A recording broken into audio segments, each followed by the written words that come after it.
On Saturday night, I went to my team's, DC Velo, my team's banquet, and on the way, well, not on the way home, I guess when I walked through the door, I just happened to look at my phone and saw that I got a message from a friend of mine from Canada, a fellow racer.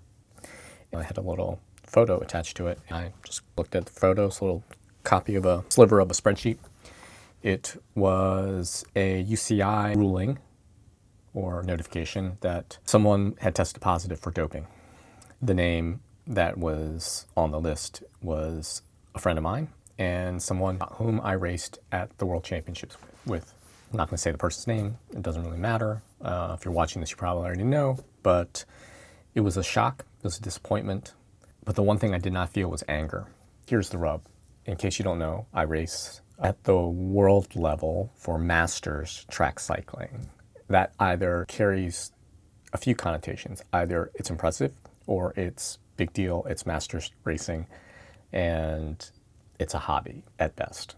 For me, anyone that follows me, from anyone who knows me personally, anyone who's in my cohort knows it's more than a hobby, and it is a big deal because of the time, energy, and investment we put in this, into our lifestyle.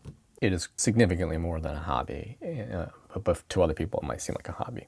Again, I mentioned I wasn't angry, and this is the thing. When you mention doping to people who are in a sport, you'll have a full range of emotions, but the probably most common one is anger towards the person who was doping. That's in the cohort. That is in the group that are racers and are directly affected by it. In this particular case, I've known this person for several years and considered him a role model, someone who's been nothing but kind to me. I've always appreciated that. I never viewed him as needing to win to have my admiration. It was his sportsman-like behavior that I admired. So that last statement opens a whole can of worms of why people would be angry and why getting caught for doping. Keep in mind that this has not been proven.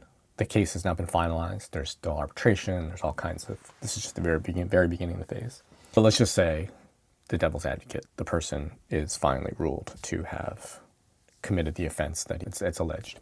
The feeling towards, generally, there's so much animosity directed towards that person. That statement I said about sportsman-like behavior, getting caught for doping, cheating, is not sportsman-like behavior. This is the thing, is the definition of sportsman-like, I'll have to read it and flash it up on the screen. But what it means to me is becoming a role model for people, and either in sport or coming into the sport, whatever discipline it is. This particular person in this particular case has been nothing but a sportsman, aside from this last bit. I was at dinner last night, so last night was Sunday, today's Monday morning. I was at dinner last night. My wife was with me Betsy was with me when I read the message, and she had met this person too in Roubaix, France, just a few months ago, October 6th, as a matter of fact. 2 months ago, she brought it up over dinner, at a Sunday night dinner at her family's. Her family is full of people who either follow the sport or are involved in the sport. My brother-in-law and my father-in-law both follow the sport. My brother-in-law competes, is a racer also and coach. When my wife brought it up at dinner, said, hey, by the way, in Will's race, one of the guys Will raced against tested positive. My father-in-law was shocked. Keep in mind, and from just up to this moment when Betsy mentioned, I was just thinking it from the perspective of someone who's in that cohort, someone who is involved, who is directly affected by that. My father-in-law had this shock, and it was just like, why? Why would you do that? It's a hobby. You're not doing it for money. He specifically cited that. You're not doing it for money. You're not trying to put food on the table. It brought me back down to how people view this that aren't involved in it. Whether or not that matters, I don't know, but it gives you, tries to put things in perspective, I imagine. I just had to say, at best, it's for bragging rights, and that's all it is. There's no, aside from a great podium, a nice medal, and the ability to write on your resume that you are a world champion, or medalist, or whatever, or 10th in the world, or whatever. In my case, 11th in the match sprint and 3rd in the world in the 500. It is just for bragging rights. It is just a hobby. And if you peel back even more, why endanger your own health for bragging rights? My father-in-law's point, it was a great question. And it was like, why would you do that? Again, peeling it back and putting things into perspective. Why would you do that? And in my mind, why would you do this? And I was trying to explain to my father-in-law in front of everyone at dinner, off the cuff, and said, well, when you invest so much time and energy into accomplishing something, or at least working towards something, not necessarily accomplishing anything, but working towards something, your perspective gets skewed. I think I might actually use this word. I definitely use the word perspective, and your perspective gets skewed. And it's this constant trying to improve until that moment you find you're no longer improving and it's starting to go backwards. This is the kind of the point where doping tends to happen. Or worse, you have no talent and it's a Hail Mary and you take some crazy crap that will cause cancer and some all kinds of weird stuff to get a shot at medal.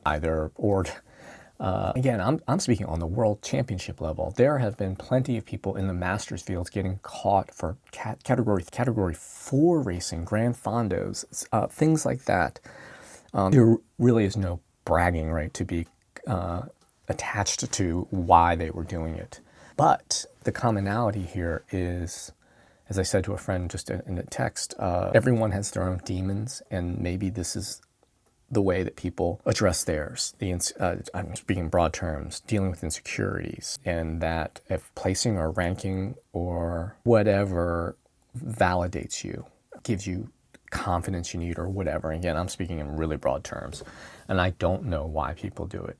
But I could see getting wrapped up in this, making this your identity, and that you have to constantly get better and better. This is speaking, I am this person who speaks from the perspective of that, as I have been getting better and better. But here's the rub, and I think I've been consistent with this in my message in my videos, is that I'm not here to win.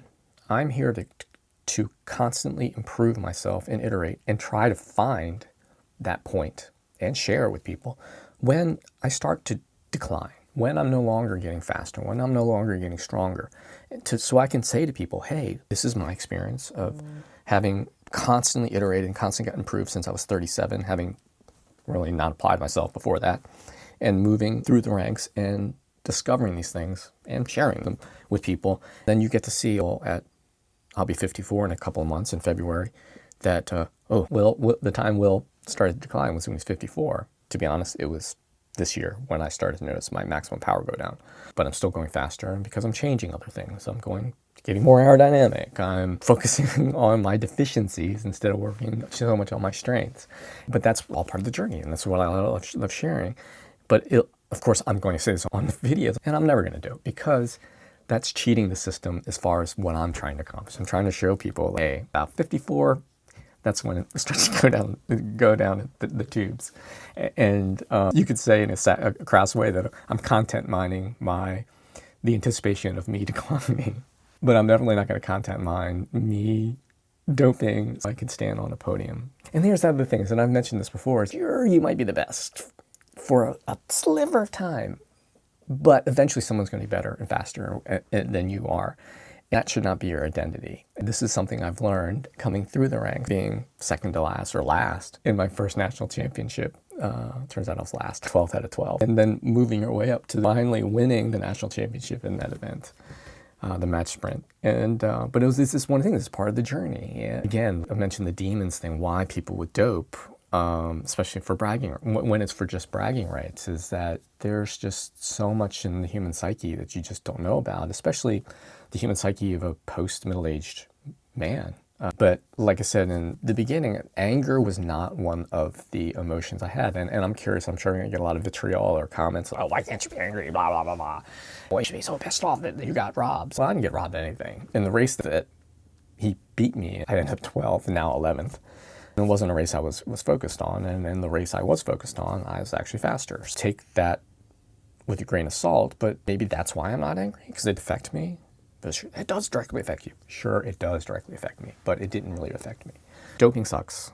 It sucks on a multitude of levels because it is not only unfortunate for the people that are in the race, but it just degrades the sport in general and, more importantly, masters racing in general.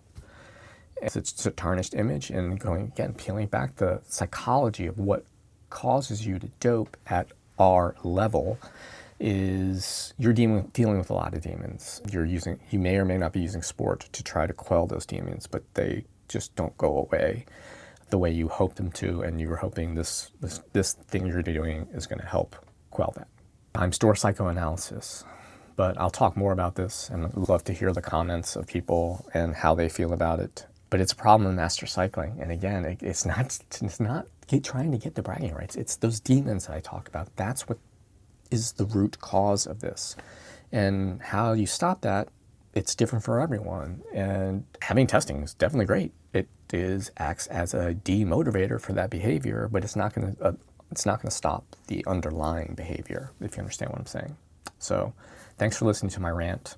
Please leave a comment. Let me know what you think. I'd love to get this discussion going so people can understand that are considering doping. Is this really worth it? And why am I doing the sport in general?